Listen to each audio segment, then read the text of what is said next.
you find that interest in sort of the history of fashion, the legacy, the traditions, do you find that it's gone missing, or do you still feel that it's there? I think that people are so, I don't want to say a bad word, but fractured. I'll say fractured. The world is fractured and we're off the cliff. And everything is so distracting. You're so busy, and I am also on that cell phone. And I love parties or weddings when you go and they collect your cell phone. You go to weddings today, they put the cell phone in a basket. You go to parties, you put that cell phone away. You're so distracted by your social media, there's someone in the back there now looking at his cell phone instead of listening. And there you are, put it down, put it down.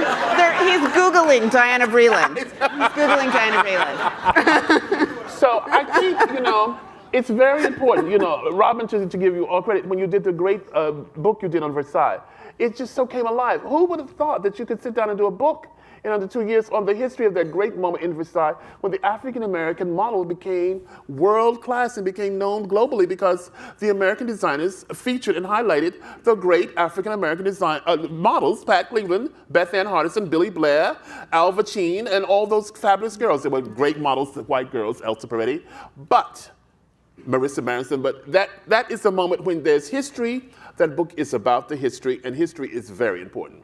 You can only, thank you. You can only go forward if you know the past. That relates to everything in culture. I can only be the man I am because I'm very connected to my past, to my roots. I am very well aware of what my grandmother struggled. She struggled. She was a woman of great modesty, that my whole family was not a affluent family, but they had faith. The church gave them the strength that kept us going throughout the generations. You have to be aware of your past. And if I love French fashion, it's because I know Marie Antoinette, almost everything. I know Madame de Pompadour, the Madame du Barry. I love that, and I love Russian literature, and I love Russian history. And I'm just so fascinated when I can just pick up a book and crack the page and learn something new. And I don't think there's enough of that. And I'm almost telling you that it's very dangerous to modern society and this whole thing of internet and all of that in the computer. Because you know what?